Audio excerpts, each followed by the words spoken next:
अस्सलामुअलैकुम friends, welcome to my academy. तो friends, आज हम पाइथन के कंप्लीट कोर्स में ऑब्जेक्ट ओरिएंटेड प्रोग्रामिंग की जर्नी के अंदर एक और वीडियो के साथ आपकी खिदमत में हाजिर हुए हैं। आज की वीडियो में हम इंस्टेंस वेरिएबल एंड स्टैटिक और क्लास वेरिएबल्स देखेंगे।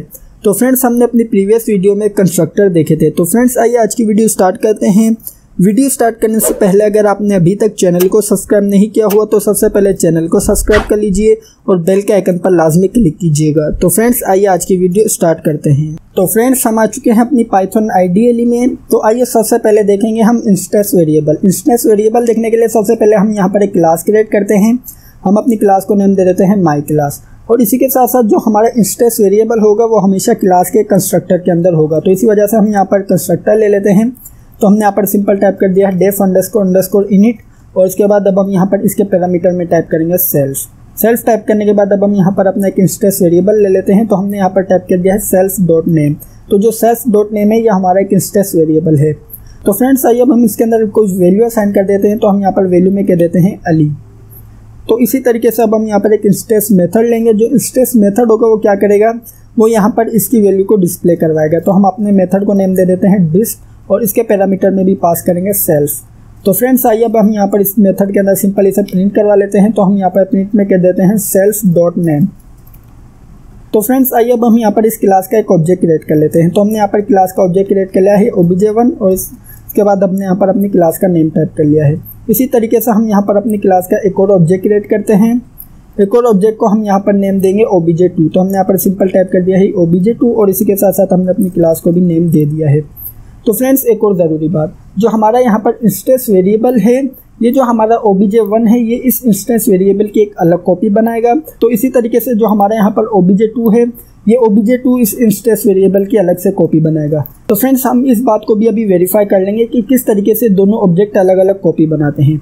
इससे पहले हम ये देख लेते हैं कि हम किस तरीके से इंस्टेंस वेरिएबल को क्लास के बाहर एक्सेस कर सकते हैं या मॉडिफाई कर सकते हैं। तो हम जब भी इंस्टेंस वेरिएबल को क्लास के बाहर एक्सेस करना होगा या मॉडिफाई करना होगा, तो सबसे पहले हम टाइप करेंगे ऑब्जेक्ट, या जिस ऑब्जेक्ट के थ्रू हमें इसे मॉडिफाई करना होगा या एक्सेस करना होगा।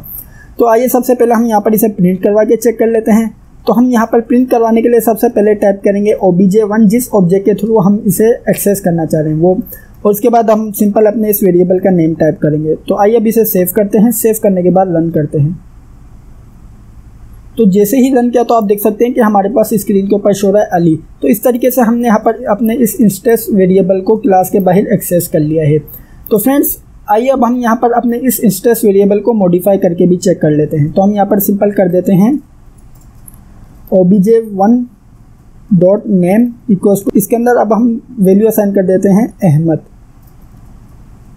तो आइए इसे सेव करते हैं। सेव करने से पहले हम यहाँ पर इसको भी डिस्प्ले करवा लेते हैं। तो हम यहाँ पर प्रिंट करवा देते हैं। हम यहाँ पर प्रिंट में कह देते हैं obj1 डॉट नेम। तो आइए इसे सेव करते हैं। सेव करने के बाद रन करते हैं। तो जैसे ही रन किया तो आप देख सकते हैं कि हमारे पास यहाँ पर obj1 डॉट नेम अहमद हो चुका है। तो फ्रेंड्स, इस तरीके से हम अपने इंस्टेंस वेरिएबल को मॉडिफाई भी कर सकते हैं।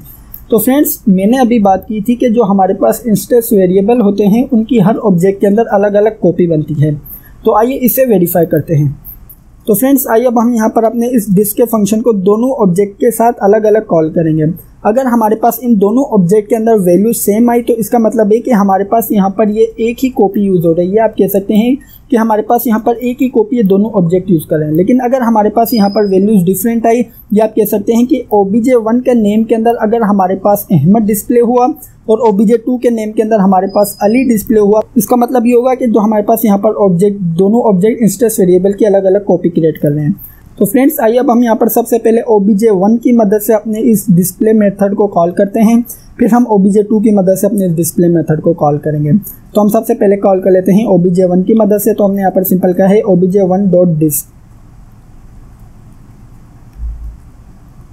तो इसी तरीके से फ्रेंड्स, आइए अब हम यहाँ पर obj2 की मदद से भी इसे कॉल कर लेते हैं। तो हमने यहाँ पर सिंपल कह दिया है obj2 डॉट डिस्प। आइए सेव करते हैं। सेव करने के बाद इसे रन करते हैं। तो फ्रेंड्स जैसे हमने यहाँ पर इसे रन किया तो आप देख सकते हैं कि जब हमने obj1 की मदद से अपने डिस्प्ले का मेथड कॉल किया तो हमारे पास यहाँ पर इंस्टेंस वेरिएबल की वैल्यू डिस्प्ले हो रही है अहमद। और इसी तरीके से हमने जब obj2 की मदद से अपना डिस्प्ले का मेथड कॉल किया तो हमारे पास यहाँ पर वैल्यू डिस्प्ले हो रही है अली। इसका मतलब ये हुआ कि हमारे पास यहाँ पर जो इंस्टेंस वेरिएबल है उसकी हर ऑब्जेक्ट के अंदर अलग अलग कॉपी क्रिएट होती है। तो फ्रेंड्स ये था हमारा इंस्टेंस वेरिएबल। तो आइए अब हम देख लेते हैं स्टैटिक या क्लास वेरिएबल को। तो फ्रेंड्स यहाँ पर स्टैटिक या क्लास वेरिएबल को लेने के लिए सबसे पहले हम यहाँ पर जो हमने कंस्ट्रक्टर और जो मेथड लिया था इसे कर देते हैं कैंसिल। और इसी तरीके से हमने जो यहाँ पर अपने इस ऑब्जेक्ट के थ्रू वैल्यू सेट की थी उसे भी कर दिया है कैंसिल। तो फ्रेंड्स हमें यहाँ पर जो हमारा क्लास वेरिएबल होगा उसे सिंपल हम क्लास के अंदर टाइप कर देंगे। तो हम यहाँ पर क्लास के अंदर ही वेरिएबल ले लेते हैं नेम और इसके अंदर वैल्यू असाइन कर देते हैं अहमद। तो फ्रेंड्स अब हमें यहाँ पर जो हमारा क्लास वेरिएबल है या स्टैटिक वेरिएबल है हमें इसे एक्सेस करने के लिए एक डेकोरेटर लेना पड़ेगा। तो हमने यहाँ पर डेकोरेटर लिया है क्लास मेथड के नेम से। तो हमने यहाँ पर सिंपल टाइप कर दिया है क्लास मेथड। डेकोरेटर क्या होता है? डेकोरेटर बेसिकली किसी भी फंक्शन की फंक्शनैलिटी को मॉडिफाई करते हैं। अभी आप इतना समझ लीजिए, हम अपनी आगे आने वाली वीडियोज़ के अंदर डेकोरेटर को भी बहुत डिटेल से देखेंगे। तो फ्रेंड्स आइए सबसे पहले हम यहाँ पर एक मेथड ले लेते हैं। तो हम यहाँ पर मेथड में कह देते हैं डेफ, उसके बाद इसे नेम दे देते हैं डिस्क। उसके बाद अब हम यहाँ पर इसके पैरामीटर में पास करेंगे CLS। ठीक है। तो फ्रेंड्स आइए अब हम यहाँ पर इसके अंदर प्रिंट करवा देते हैं अपने इस मेथड। तो हमने यहाँ पर सिंपल टाइप कर दिया है प्रिंट और इसके बाद अब हम यहाँ पर कह देते हैं CLS.name। तो फ्रेंड्स इस तरीके से हमने यहाँ पर एक फंक्शन क्रिएट कर लिया है जो कि हमारे इस क्लास वेरिएबल को डिस्प्ले करवाएगा। तो फ्रेंड्स एक और ज़रूरी बात कि जो हमारे पास यहाँ पर जो क्लास वेरिएबल होता है इसकी कोई भी कॉपी क्रिएट नहीं होती। आप कह सकते हैं कि हमारे पास यहाँ पर कोई भी ऑब्जेक्ट इस क्लास वेरिएबल की कॉपी क्रिएट नहीं करते। यहाँ पर ये तमाम ऑब्जेक्ट सिंपल इस क्लास वेरिएबल के एड्रेस को एक्सेस कर रहे होते हैं या इसे एक्सेस कर रहे होते हैं। इसे अभी हम वेरीफाई करेंगे। उससे पहले ये बात कर लेते हैं कि हम किस तरीके से क्लास वेरिएबल को क्लास के बाहर मॉडिफाई कर सकते हैं या एक्सेस कर सकते हैं। तो यहाँ पर हमें इसे क्लास के बाहर एक्सेस करने के लिए सबसे पहले तो क्लास का नेम टाइप करना पड़ेगा। तो हमारी क्लास का नेम क्या है? My class. और उसके बाद हम सिंपल यहाँ पर अपनी क्लास वेरिएबल का नेम टाइप करेंगे जो कि है नेम। तो फ्रेंड्स आइए अब हम यहाँ पर सिंपल प्रिंट करवा देते हैं अपने इस वेरिएबल को। तो आइए सेव करते हैं। सेव करने के बाद रन करते हैं। तो जैसे ही रन किया तो आप देख सकते हैं कि हमारे पास यहाँ पर क्लास वेरिएबल की वैल्यू डिस्प्ले हो रही है अहमद। तो फ्रेंड्स इस तरीके से हम यहाँ पर क्लास वेरिएबल को क्लास के बाहर एक्सेस कर सकते हैं। तो आइए अब हम यहाँ पर इसे मॉडिफाई भी कर लेते हैं। तो हम यहाँ पर इसे मॉडिफाई करने के लिए हमने यहाँ पर क्या है माई क्लास डॉट नेम। उसके बाद अब हम यहाँ पर इसके अंदर वैल्यू स्टोर कर देते हैं अली। तो फ्रेंड्स आइए अब हम यहाँ पर अपने इस क्लास वेरिएबल को डिस्प्ले करवा लेते हैं। तो हमने यहाँ पर सिंपल प्रिंट का फंक्शन यूज़ किया है। उसके बाद अब हम यहाँ पर सिंपल टाइप करेंगे माई क्लास डॉट नेम। आइए सेव करते हैं। सेव करने के बाद रन करते हैं। तो जैसे ही रन किया तो आप देख सकते हैं कि हमारे पास यहाँ पर डिस्प्ले हो रहा है अली। तो फ्रेंड्स इस तरीके से हम अपने क्लास वेरिएबल को मॉडिफाई भी कर सकते हैं। तो फ्रेंड्स अभी हमने बात की थी कि जो हमारे यहाँ पर क्लास वेरिएबल है इसकी कोई कॉपी क्रिएट नहीं होती। आप कह सकते हैं कि हमारे पास यहाँ पर क्लास के जितने भी ऑब्जेक्ट हैं वो सिंपल इस क्लास वेरिएबल को यूज़ करते हैं। तो इसे वेरीफाई करने के लिए हमने यहाँ पर सिंपल एक डिस्क का फंक्शन यूज़ किया है जो कि इस क्लास वेरिएबल की वैल्यू को डिस्प्ले करवाएगा। तो फ्रेंड्स उससे पहले हमने यहाँ पर क्या किया है, हमने यहाँ पर सबसे पहले तो अपने इस क्लास वेरिएबल के अंदर मॉडिफिकेशन की है। हमने यहाँ पर कहा है माई क्लास डॉट नेम। इसके बाद हमने यहाँ पर कहा है अली। तो फ्रेंड्स अब हम यहाँ पर इन दोनों ऑब्जेक्ट के थ्रू अपने इस फंक्शन को कॉल करेंगे। अगर हमारे पास यहाँ पर इस फंक्शन के अंदर जो हमारे पास यहाँ पर क्लास वेरिएबल की वैल्यू सेम डिस्प्ले हुई या हमारे पास यहाँ पर क्लास वेरिएबल की वैल्यू अली डिस्प्ले हुई, इसका मतलब ये कि हमारे पास यहाँ पर इस क्लास वेरिएबल की कोई कॉपी क्रिएट नहीं होती। तो फ्रेंड्स आइए इसे भी वेरीफाई कर लेते हैं। आइए इसके लिए हमने यहाँ पर सबसे पहले तो obj1 के थ्रू हम अपना डिस्क का मेथड कॉल करेंगे। तो हमने यहाँ पर सिंपल टाइप कर लिया है obj1.disk और इसी तरीके से हम यहाँ पर कॉल करेंगे obj2.disk।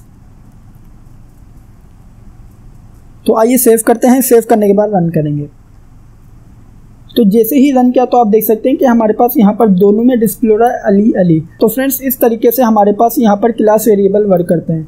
तो फ्रेंड्स इसे और क्लियर करने के लिए जहाँ पर मैंने ये अपने इस क्लास वेरिएबल की वैल्यू को मॉडिफाई किया है उससे पहले भी इन फंक्शन को कॉल कर लेते हैं। तो मैं यहाँ पर इन दोनों ऑब्जेक्ट के थ्रू अपने इस फंक्शन को कॉल करूँगा। तो मैंने यहाँ पर Ctrl+C से कॉपी किया है और नीचे से कर देता हूँ पेस्ट। तो आइए इसे सेव करते हैं। सेव करने के बाद रन करते हैं। जैसे हमने यहाँ पर इसे रन किया तो आप देख सकते हैं कि हमारे पास यहाँ पर वैल्यू डिस्प्ले हो रही है अहमद अहमद। ये हमने मॉडिफाई करने से पहले की वैल्यू है या आप कह सकते हैं कि हमने मॉडिफाई करने से पहले अपने डिस्प्ले के फंक्शन को कॉल किया है। उसके बाद जब हमने मॉडिफाई किया है, मॉडिफाई करने के बाद जब हमने दोनों ऑब्जेक्ट के थ्रू डिस्प्ले का फंक्शन कॉल किया है तो आप देख सकते हैं कि हमारे पास यहाँ पर वैल्यू डिस्प्ले हो रही है अली अली। तो फ्रेंड्स इससे ये साबित होता है कि जो हमारे पास यहाँ पर स्टैटिक वेरिएबल या क्लास वेरिएबल होते हैं उनकी कोई कॉपी क्रिएट नहीं होती। तो फ्रेंड्स ये थी हमारी आज की वीडियो। तो मैं उम्मीद करता हूँ कि आपको आज की वीडियो के अंदर स्ट्रेस वेरिएबल और क्लास वेरिएबल समझ आए होंगे। अगर आपको वीडियो अच्छी लगी है तो लाइक लाजमी कीजिएगा, और अगर आपने अभी तक चैनल को सब्सक्राइब नहीं किया हुआ तो सबसे पहले चैनल को सब्सक्राइब कर लीजिए और बेल के आइकन पर लाजमी क्लिक कीजिएगा। Thank you for watching this video friends, bye bye.